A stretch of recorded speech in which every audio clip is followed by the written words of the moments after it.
Assalomu alaykum hurmatli televizor ko'ruvchilar. Dunya Uyghur Qurultiyi to'g'ri televiziyasi kündəlik xəvərlər proqramımızga xoş gəldinglar. Mən Hidayət Musacan. Bugün 7-ayının 28-ci günü çarşamba. Həmminglarning shu vaqtda xeyirlik bo'lsin. Aziz ko'ruvchilar, tövəndə diqqətinglar bugünkü xəvərlər proqramımızın təfsilatida bo'lsin.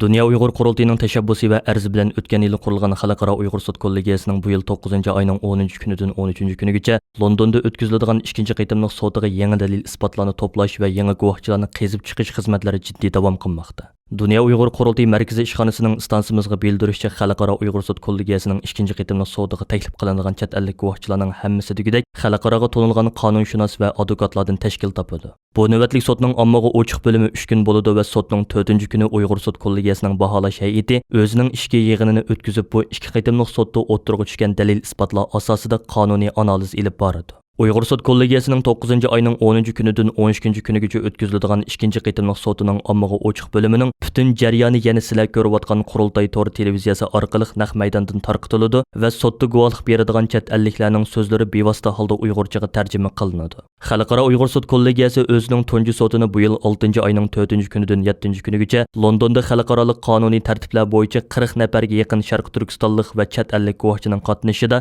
yuqori saviyada muvaffaqiyatli o'tkazgan edi. Dunya Uyghur Qurultiyining raisi Dolqun Aysa apandi bu munosabat bilan yaqinda e'lon qilgan safarbarlik nutqida chet ellarda yashayotgan butun Sharq Turkistonlik qarindoshlarimizni Londonda chaqiriladigan xalqaro Uyg'ur sud kollegiyasining ikkinchi qitimliq sotini mustabid Xitoy hokimiyatining xalqimizga yurgizayotgan irqiy qirg'inchiligi va boshqa jinoiy qilmishlari haqidagi dalil isbotlar bilan ta'minlashga va sotning muvaffaqiyatli o'tkazilishi uchun moddiy jihatdan yordam berishga chaqirgan edi. Har qaysi ellarda yashayotgan vatanparvar qarindoshlarimiz bu chaqiriqqa qizg'in ovoz qo'shib, xalqaro Uyg'ur sud kollegiyasining ikkinchi qitimliq sotini dalil isbotlar bilan ta'minlash va sotga iqtisodiy jihatdan yordam berish safarbarligiga aktivlik bilan ishtirok qilib kelmoqda. Dunya Uyghur Qurultiyining havolasi bilan Uyg'ur sotini dalil isbotlar bilan ta'minlash va guvohchilar bilan Uyg'ur soti o'ttirisidagi aloqa xizmatlariga mas'ul bo'lgan Markaziy Oslodagi Uyg'ur adliya arxiv ombirining direktori, Norvegiya Uyg'ur komitetining raisi Baxtiyor Umar apandim bugun stansimizning maxsus ziyoratini qabul qilib, Uyg'ur sud kollegiyasining oldimizda o'tkaziladigan ikkinchi qitimliq sotining tayyorlik xizmatlari haqida tövəndagi ma'lumotni berdi.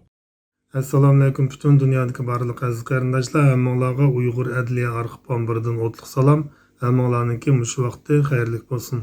6-oyda ochilgan Uyg'ur mustaqil sotininki birinchi qitimliq anglash soti nihoyatda muvaffaqiyatli oxirlashdi.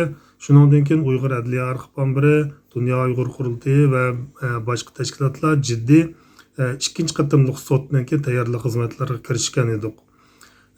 Bu jarayonda Uyg'ur adliya arxiv ombiri Turkiyaniki Istanbul shahrida bir haftalik guvohlik yig'ish faoliyati olib bordik. Bu jarayonda xizmatlarimiz nihoyat o'ngishli bo'ldi. Bizning oldimizga kelib guvohlik bergan va bizningki guvohlik ishlarimizga yordamlashgan Turkiyadagi barliq tashkilot va shaxslarga ko'pdan ko'p minnatdorligimizni bildiramiz. Hammamizga ayon sot bo'lgan ekan, bu yerdagi eng zil va muhim masala guvohlik. Bütün dünya miqyosidan hozir Uyg'ur sotiga guvohlik beruvchilar ko'plab chiqyapti. Ham kundidagidek biz bilan aloqalashib guvohlik beryapti. Lekin Uyg'urlarningki hozirgi ahvoli irqiy qirg'inchilik bo'lganligi uchun so'langan kishilar necha million bo'lganligi uchun hozirgi bizningki chiqqan guvohligimiz amaliyotda biz kutgan umiddan nihoyat tuvan. Ham bu yerdagi guvohchilarningki bergan guvohligi asosan bir-birisiga o'xshash bo'lganligi uchun bizga har xil, har sohada, har qatlamda qirg'inchilik bo'layotganligiga, mayli Uyg'urlarniki planliq tug'ut yoki majburiy bola tushirish, lager, o'z oila urug' tuqqanlari ham Xitoyningki ichki tashqi hujjatlariga qarata guvohlik beruvchilar bo'lsa, biz yanada qizg'in qarshi olamiz. Sotga uzun vaqt qolmadi.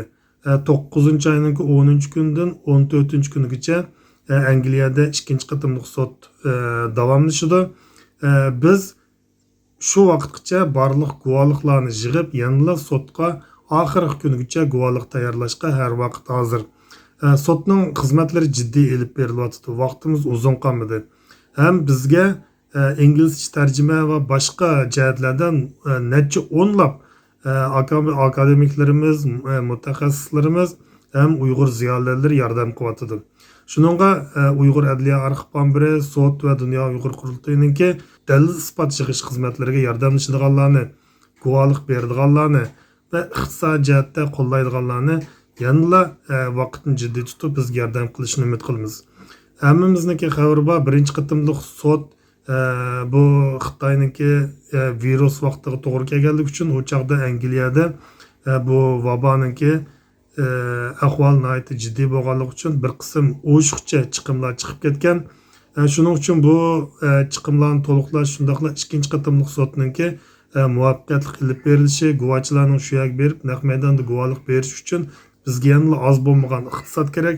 Shuningga Uyg'ur sotini qo'llash uchun Uyg'ur erkiy qirg'inchiligininki bu sotining muvaffaqiyatli tamomlanishi uchun bir qism iqtisod kerak. Shunga Dunya Uyg'ur qurultiyi orqali bu iqtisodga yordam qilganlarni vaqtni ching tutishni umid qilamiz.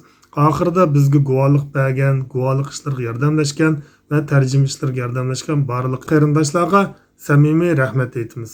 Hammalarga rahmat. Amerikaning Biden hökuməti 2022 yillik Beijing qishliq olimpik musobaqasini boykot qilish qilmaslik to'g'risida texi aniq bir qarorga kelmagan bir paytda Amerika Avam palatasining 2 a'zosi qonun loyihasiga tuzatish kirgizish moddasini sunib, qishliq olimpikni boykot qilishni talab qilgan. Ma'lum bo'lishicha, mazkur qonunga tuzatish kirgizish moddasi Amerika Tashqi ishlar ministrligining 2022 yillik faoliyat xomchut qonuniga kirgizgan. Bu moddani Cumhuriyetçi Avam palata a'zosi Michael Waltz bilan Demokratik Avam palata a'zosi Tom Malonovisga sungan bo'lib, ular Xitoy Uyg'urlarga irqiy qirg'inchilik qilayotgan ahvolda hukumatning 2022 yillik Beijing qishliq olimpik musobaqasiga diplomatik boykot e'lon qilishini talab qilgan. Ma'lum bo'lishicha, Amerika Tashqi ishlar ministrligining 2022 yillik xomchut qonuniga kirgizilgan bu modda 27 iyul Avam palatasining Otchut komitetida muzokaraga qo'yilgan. Avam palata a'zosi Michael Waltzning qarashicha Amerikaning Uyg'urlarga irqiy qirg'inchilik qilgan Xitoydek bir davlatga o'zining tantarbiyachilarini avatishi va Amerika bayrog'ini lapildatishi qandoqmi mumkin bo'ladi ekan. U Xalqaro Olimpik komitetining Beijing qishliq olimpikini boshqa elga yutkash niyatining yo'qligi, buning bilan uni boykot qilishga o'tganligini bildirib, dunyoviy yuqumni yushirib, jurnalist va doktorlarni qo'lga olgan, 2 million odam o'lgan, xalqaroning koronavirusini tekshirishga yo'l qo'ymagan bir davlatga biz qandoq qilib tantarbiyachilarimizni avatalaymiz va Amerika bayrog'ini lapildatalaymiz. Biz so'zlayotgan hozirning o'zida Xitoyning g'arbidagi Uyg'ur musulmonlariga irqiy qirg'inchilik ilib berayotganligiga oid zo'r dalillarimiz bor degan. Agar Michael Waltz bilan Tom Malonovisning qonun tuzatish moddasi ma'qullansa, Amerika Tashqi ishlar ministrligining mablag' ajratib, Amerika hukumat xodimlarining yoki amaldorlarining Beijing qishliq olimpik musobaqasiga qatnashishini pul bilan ta'minlashi cheklanadi. Garchi Beijing qishliq olimpika Amerika davlat majlisining qattiq besimiga duch kelgan bo'lsa-mu, biroq Xalqaro olimpik komiteti o'zining qarorida izchil ching turib kelmoqda. Bu munosabat bilan bugun stansimizning maxsus ziyoratini qabul qilgan Dunya Uyg'ur qurultiyining raisi To'lqin Aysa apandim, Xalqaro olimpik komitetining bu musobaqaga sohibxonlik qilib Beijingga berishi g'arazli holda olimpik komitetining qimmat qarashi va xizmat prinsipini dafsanda qilganlik deb ko'rsatdi. Olimpik musobaqasi tarixidagi eng dog'dug'liq va hayvatlik musobaqalarning birining Natsistlar Germaniyasining zo'r kuch bilan qo'llashi orqasida 1936 yili Berlin shahrida o'tkazilganligini va ana shu qitimliq musobaqa o'tkazilib oradan uzun o'tmay Yahudiylarni millionlab qirg'in qilishning boshlanganligini xotirlatib o'tgan To'lqin Aysa apandim, navbatda bo'lsa Uyg'urlarga qaratilgan qirg'inchilikning allaqachon boshlanib bo'lganligini, shunga mushundaq reallikning oldida xalqaroning Xitoy bilan iqtisodiy muomalada bo'lishini, shundaqla Xalqaro olimpik komitetining 2022 yillik qishliq olimpik yig'inini Beijingda o'tkazish qaroridan voz kechmasligining amaliyotda shu qirg'inchilikqa sherik bo'lganligi barobar ekanligini bildirdi. Dunya Uyg'ur qurultiyining Beijing irqiy qirg'inchilik olimpikini boykot qilayli degan o'rtaq shior ostida boshlatgan norozilik harakatlari hozirmi ham izchil davom qilib kelmoqda. O'tgan oyda Xalqaro olimpik kuni munosabati bilan Dunya Uyg'ur qurultiyining tashabbusi, Uyg'ur, Tibet, Mongol, Hong Kongliklar hamda boshqa xalqaroliq kishilik huquq tashkilotlarining hamkorligida Shveysariyaning Lozan shahridagi Xalqaro olimpik komitetining markaziy binosi oldida 2022 yillik Beijing qishliq olimpik musobaqasiga qarshi keng ko'lamlik namoyish elib berilgan. O'xshash kunda yana Yevropa, Amerika qatorliq qit'alardagi 40 dan ortiq davlatda Beijing irqiy qirg'inchilik olimpikini boykot qilayli degan shior ostida namoyishlar uyushtirilgan edi.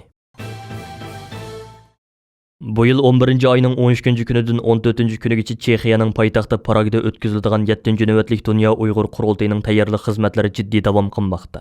7. növbətlik Dunya Uyghur Qurultiyi tayyorlik komitetining raisi Parat Yo'rinqash apandimning istansimizga bildirishçə, hər qaysı əllərdəki Şərq Türkistanlıq qeyrindaşlarımızның, bolubmu yaşlarımızның bu növbətlik qurultayğa vəkil boluş arzusu ilgirki qurultaylarga qaraganda alayda küçlük bolub, hazırga qədər köplügən qeyrindaşlarımız namzatlıq iltimasını qurultay mərkəzi orqaniga və özləri turuşluq dövlətlərdəki vəkil saylaş komitetlərə sunub bolğan. Bu münasibət bilan yaqında istansimizning maxsus ziyoratini qabul qilgan 1992 yili İstanbulda çağırılgan tunji növbətlik Xalqaro Şərq Türkistan Milliy Qurultiyining sobiq raisi. Növbətdə Avstraliyada yaşab turayotgan uzun yillik peshqadam kurashchimiz va milliy ustozimiz Ahmad Egambarda apandim o'zining yurak so'zlarini izhor qilib mundaq degan edi.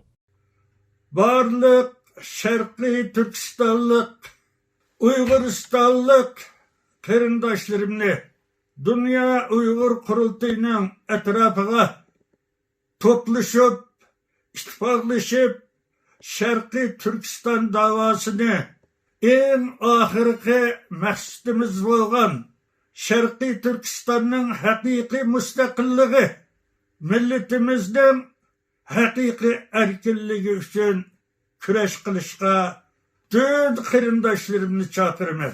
Allah hammamizga ittifoqlik bersin, baraka birligi bersin.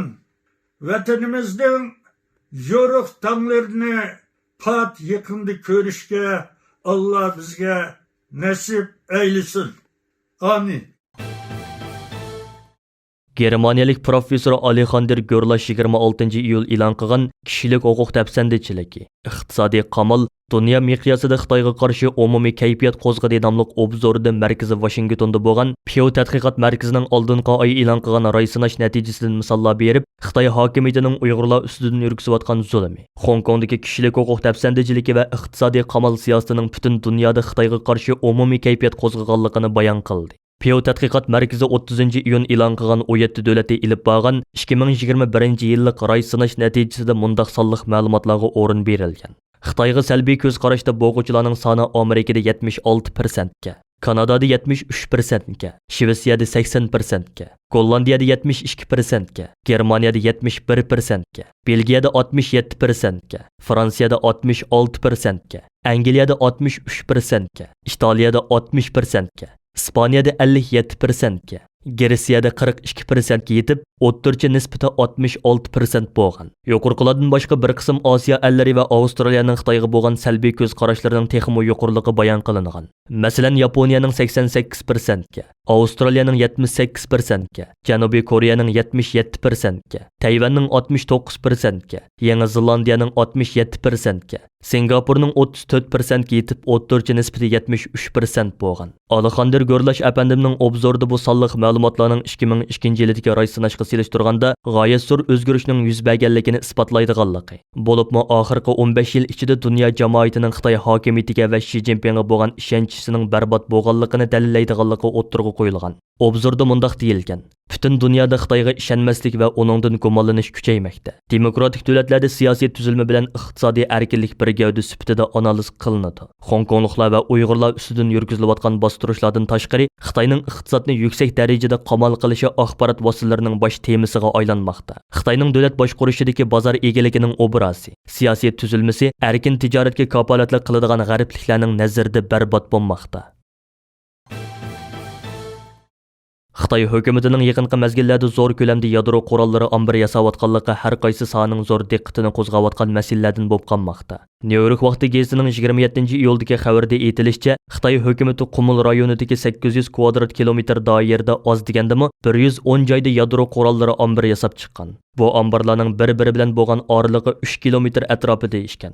Sun'iy hamroh suratlardan ma'lum bo'lgan bu uchurlar har qaysi olimlarning dalillashidan o'tgandan keyin har qaysi sohaning bu masalaga bo'lgan qiziqishi zo'r darajada oshgan. Hozircha bu yadro qurollarining qanchalik o'q beshi ilib yuralaydiganligi hamda uchish musobaqasining qanchalik ekanligi noma'lum bo'lsa-mu, buni ko'plagan analizchilar Xitoy hukumatining yadroliq harbiy qurollarni kengaytirish harakati deb qaramoqda. Chet el matbuotlarida ko'rsatilishicha, Xitoy hukumati 1964-yili 10-oydan 1996-yili 7-oygacha bo'lgan oralikda Sharq Turkistonda jami 47 qitim atom sinovi ilib borgan bo'lib, atom sinoqlaridan keyin Sharq Turkistonda har xil yomon xarakterlik o'sma kasallari ko'paygandan boshqa, Sharq Turkistonning ekologiyalik tamponligining og'ir darajada buzilganligi ma'lum bo'lmoqda. Мәсәлән, 1973 Xitoy hökuməti Lopnur rayonida ilib borgan bir qitimliq atom sınıqida Urumchi shahrida 3 kungacha to'pliq havo rayi hodisi ko'rilgan bo'lib, hatto ayni chog'da Yaponiya hökuməti shu qitimliq atom bombasi sınıqının Yaponiyagacha ta'sir qilganligini bildirib, Xitoy hökumətiga norozilik xati topshirgan. Mutaxassislar Sharq Turkistondagi atom radiatsiyasi ta'sirining yana uzun muddat davomlashishi mumkin ekanligini ilgari surishmoqda.